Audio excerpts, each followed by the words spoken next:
La deuda de los Estados Unidos está explotando hacia arriba. Ahora supera los 36 billones de dólares.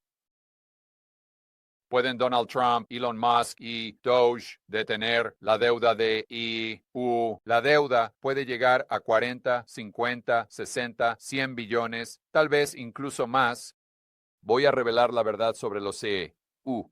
La deuda en este momento en un paso simple y rápido. Paso número 1, vamos a repasar lo que está ocultando. Comenzamos con un gráfico que va desde 2007 hasta 2010. Notarás que esto es la GFC. Este es el S&P 500. A la izquierda vamos de 800 a 1600. En 2007 estábamos avanzando sin problemas, subiendo, subiendo, subiendo, subiendo. Llegamos a un punto casi justo en 1600 y luego la Reserva Federal comienza a recortar. No, las tasas de interés, el mercado comienza a darse cuenta de que hay algo potencialmente mal y empieza a bajar. Tenemos un pequeño repunte, pero luego un colapso total a mediados de 2008, cuando se hace obvio que las cosas están saliendo mal. Durante este tiempo, el S&P 500 bajó aproximadamente un 50%. Ahora, muchas personas que están viendo este video dirían, sí, George, sé que eso tiene sentido porque tenemos esta gran cosa llamada crisis de la vivienda. No, realmente me gustaría recordarles que en ese entonces la tasa de incumplimiento de las hipotecas pasó del 2% a aproximadamente el 5%. No es tan grave.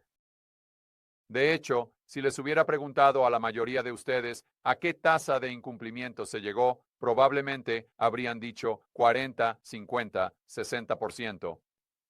Porque ese es el impacto que tuvo en el sistema financiero y cosas como el mercado de valores.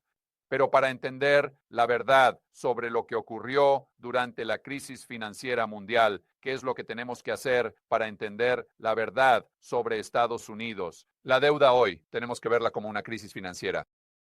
Y la mayoría de ustedes nuevamente que están viendo este video dirían, está bien George, lo entiendo. Debido a estos valores respaldados por hipotecas, fueron titulizados, estos derivados estaban en los balances de los bancos de todo el mundo y el balance de los bancos, si les haces un agujero, de repente el sistema colapsa. De nuevo, no exactamente como sucedió. Déjame mostrarte a qué me refiero. Tenemos que mirar la infraestructura del sistema financiero para realmente entender qué causó esta caída del 50%. Y al final del día, la caída del 50% o la crisis financiera o los problemas dentro del sistema bancario fueron el resultado de una falta de liquidez. Para mostrarte a qué me refiero, editor, cortemos directamente a mi escritorio. Veamos un diagrama de mi buen amigo Jeff Snyder en Eurodollar University. Eso muestra cómo los bancos que conforman el sistema monetario global realmente funcionan y cómo operan entre sí y cómo crean liquidez en dólares. Eso es necesario para que el sistema financiero funcione o, en este caso, para que el sistema financiero realmente sobreviva. Así que tenemos el Banco de Rusia, Islas Caimán, Singapur, Montreal, Bahamas, Suiza. Solo estamos inventando estos nombres solo por el bien del ejemplo. Lo que quiero que te concentres primero es en todas estas flechas. Así que esto significa que el crédito se está moviendo de un banco a otro. Así que el Banco de Rusia está emitiendo crédito al Banco de las Islas Caimán. El Banco de las Islas Caimán está emitiendo crédito a Singapur y así sucesivamente. Pero ahora veamos cada lugar. En el diagrama, eso está resaltado en amarillo. Así que para el Banco de Singapur tenemos un repo interbancario. Banco de Bahamas tenemos otro repo interbancario. Y luego vamos a estos bancos de negociación globales. El primer banco de negociación y luego el Banco de Negociación Global BSD. Y de hecho, están prestando los bonos del Tesoro. En otras palabras, la deuda de Estados Unidos a estos bancos para que esa transacción de repo ocurra.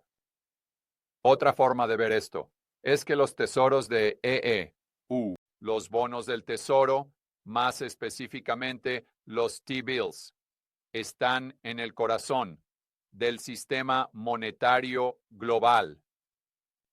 Sin los T-bills no vas a tener liquidez en dólares, porque son el colateral necesario.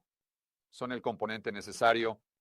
Y sin liquidez en dólares, la casa de las cartas se derrumba. Ahora, sé que muchos de ustedes que están viendo este video en este momento se están diciendo a sí mismos, está bien, George, entiendo lo que estás diciendo sobre los T-bills, pero cada vez que escucho a un experto o enciendo las noticias financieras de los medios tradicionales, siempre hablan sobre la liquidez en términos de reservas bancarias, el balance de la Fed. Así que si la Reserva Federal hace QE, oh Dios mío, están aumentando la cantidad de reservas bancarias en el sistema, por lo tanto, están aumentando la liquidez. Así que si realmente queremos ser específicos sobre esto o precisos, olvídense de esos estúpidos bonos del tesoro. No. El centro del sistema monetario es la Reserva Federal, su balance y nuevamente esas reservas bancarias. Bueno, déjame mostrarte por qué eso está mal. Regresa a la plomería. Verás, ese diagrama que acabamos de ver esta es básicamente mi versión de ese diagrama. Así que tienes el banco A, B y C y están comerciando y extendiendo crédito entre ellos. Así que tienes todos estos dólares, crédito en dólares, yendo del banco A al banco B, al banco C, de C a A, y el colateral que están usando son estos bonos del tesoro. Bueno, ¿por qué no están usando esas reservas bancarias? Al igual que la plomería normal que va a una casa, se trata de las tuberías, lo creas o no. Así que piensa en estas tuberías que conectan los balances, tal como pensarías en las tuberías de tu propia casa. Así que los balances de estos bancos A, B y C están conectados y también están conectados a, digamos que el banco BS. Ahora, el banco BS está lleno de tonterías. Pero esa no es la razón por la que los llamé Banco BS. Los llamé Banco BS porque tienen una tubería que va al balance de la Fed. En otras palabras, tienen acceso al balance de la Fed, tienen una cuenta con la Reserva Federal. Así que si la transacción es solo entre la Fed y el Banco BS, bueno, sí, las reservas bancarias importan. Definitivamente son liquidez.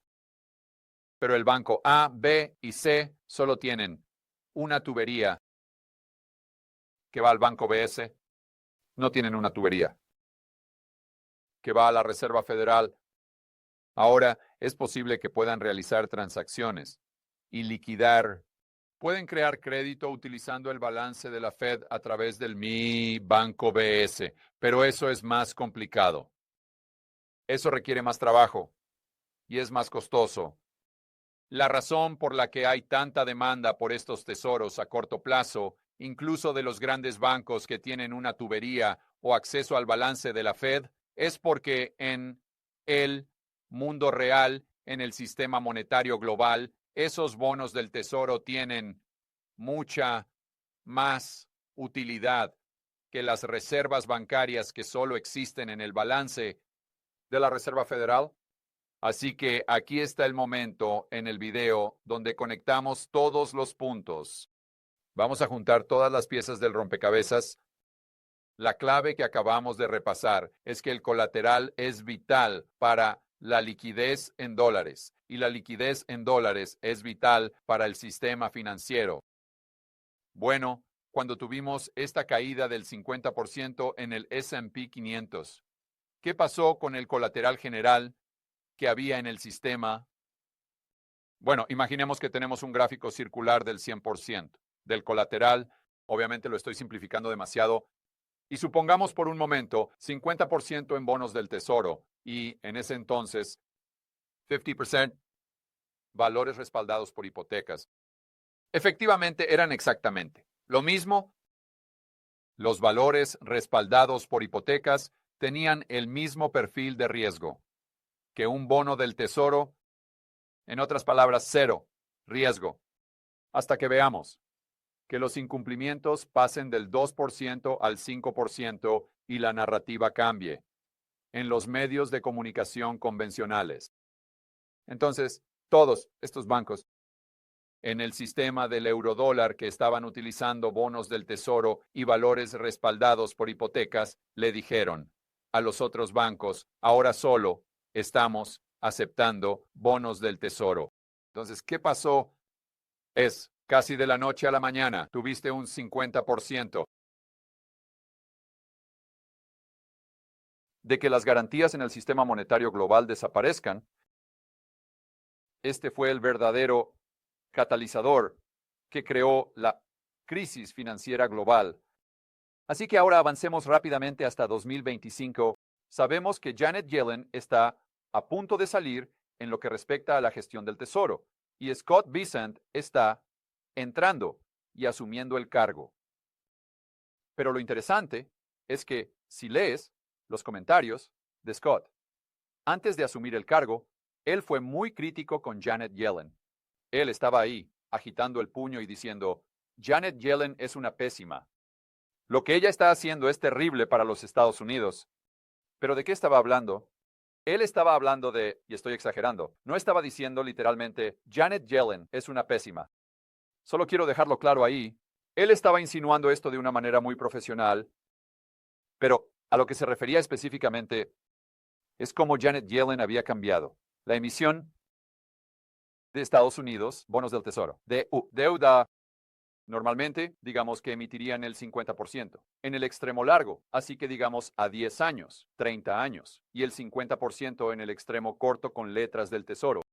De nuevo, solo estoy simplificando por el bien del ejemplo. Y si las tasas de interés son muy bajas, el argumento es que si las tasas de interés suben en el futuro, va a impactar un porcentaje más bajo de la deuda pendiente de los Estados Unidos. Supongamos por un momento que tienes 10 hipotecas de vivienda y 5 de ellas son a tasa fija y 5 de ellas son a tasa ajustable. Bueno, si las tasas de interés suben, eso no va a impactar 5 de tus casas. Ahora, usemos un ejemplo diferente con otra persona y supongamos que tiene 9 propiedades donde están fijas. La hipoteca, bueno, si las tasas de interés suben, eso solo va a impactar una de sus propiedades. Así que esta fue la crítica de Scott hacia Janet Yellen. Ella está emitiendo demasiado en el extremo corto de la curva, lo que, básicamente, está convirtiendo la deuda del gobierno de los Estados Unidos en una hipoteca a tasa ajustable, en lugar de que un porcentaje más alto de la deuda sea como una hipoteca a tasa fija. Pero ahora, ¿qué crees que está haciendo Scott ahora que tiene el trabajo de Janet Yellen? Editor, vamos a ir directamente a Internet. El Departamento del Tesoro salió y hizo un anuncio. Estará emitiendo más letras a corto plazo. ¿De lo habitual? Eso es raro. Y ese anuncio llegó a pesar de que el nuevo secretario del Tesoro, Scott Bessent, había criticado anteriormente a su predecesora, Janet Yellen, por emitir cantidades inusualmente grandes de deuda a corto plazo. Así que ves lo que acaba de pasar. Scott estaba sentado allí, señalando con el dedo a Janet Yellen, diciendo que es una inútil, que es una idiota, que es una tonta. Ella está poniendo en peligro la salud financiera a largo plazo de los Estados Unidos al darnos básicamente esta hipoteca a tasa ajustable con un porcentaje más alto de nuestra deuda total. Y luego, tan pronto como entra en el cargo, tan pronto como toma el trabajo, pasa de decir Janet Yellen es una inútil a oh, sí, Janet Yellen es una genio. Y toda esa política de emisión que estaba criticando antes. Sí, de hecho, vamos a hacer exactamente lo mismo. Así que, obviamente, lo que pasó es que probablemente recibió una llamada de Jamie Dimon, o digamos que alguien que está al tanto y que realmente entiende el sistema monetario global. Y dijeron, sí, Scott, no. puedes cambiar la emisión. Y aquí está la razón. Porque si cambias la emisión, reduces la cantidad de letras del tesoro en el sistema. Si se reduce la cantidad de letras del tesoro en el sistema, eso elimina una parte de la garantía, lo que elimina una parte de la liquidez en dólares. Y si no hay liquidez para el sistema monetario global, porque estás sacando el colateral necesario o un porcentaje del colateral necesario, entonces vamos a tener una repetición de lo que vimos durante la crisis financiera global. Y Scott, supongo que no quieres que eso suceda bajo tu supervisión. ¿Qué, verdad? Sobre la deuda de los Estados Unidos. Revela esto. Bueno, desafortunadamente, estamos en una posición como Estados Unidos. Eso es muy parecido al dilema de Triffin o el paradoja de Triffin. Pero en lugar de que la paradoja sea que tiene que haber más y más dólares estadounidenses, ahora estamos en una situación en la que tiene que haber más y más y más letras del tesoro de los Estados Unidos. Letras del tesoro, tiene que haber más y más colateral. Por lo tanto, la deuda de Estados Unidos necesita seguir subir. Así que incluso si Donald Trump, Doge y Elon tienen éxito en recortar el gasto del gobierno y hacerlo más eficiente, en algún momento van a recibir esa llamada y van a tener que tomar la decisión. Sigues recortando el gasto, por lo tanto reduces las garantías y pones en peligro el sistema monetario global. ¿O detienes lo que estás haciendo para evitar que la probabilidad aumente exponencialmente de que tengamos otro 2008 y 2009? Y para aquellos espectadores que están ahí sentados mirando esto diciendo, George, bueno, en algún momento tenemos que tomar una decisión difícil y Trump va a poner a América. En primer lugar, lo ha dicho una y otra vez, y simplemente no podemos ser rehenes de lo que está sucediendo en el sistema monetario global. No podemos seguir aumentando nuestra deuda, lo que hace que la economía sea cada vez menos eficiente, lo que disminuye el nivel de vida del estadounidense promedio solo para apoyar este sistema de eurodólares. O lo que está sucediendo fuera de los Estados Unidos, y lo entiendo completamente. Pero lo que tienes que entender es que estamos en un mundo interconectado, estamos en un sistema financiero interconectado y un sistema monetario global. Así que, si decides seguir adelante y privar al sistema de las garantías, la deuda de Estados Unidos, haciendo que el gobierno federal de Estados Unidos sea más eficiente, entonces, ¿qué va a pasar? ¿O qué lo que probablemente va a pasar? Es una repetición donde el S&P 500 baja un 50%. Y digamos que la vivienda también baja un 50%. ¿Y qué significa eso para el nivel de vida del promedio Joe y Janet? Así que la verdad sobre la deuda de Estados Unidos es que, nos guste o no, lo más probable es que siga creciendo. Pero no todos son malas noticias. Verás, si podemos desregular, si podemos deshacernos de la burocracia y de la tramitología, podemos hacer crecer la economía más rápido que el gasto del gobierno. Y por lo tanto, el porcentaje del gasto del gobierno en relación al PIB disminuye y en balance neto, eso va a ser beneficioso para la economía en general. Va a hacer que sea más eficiente.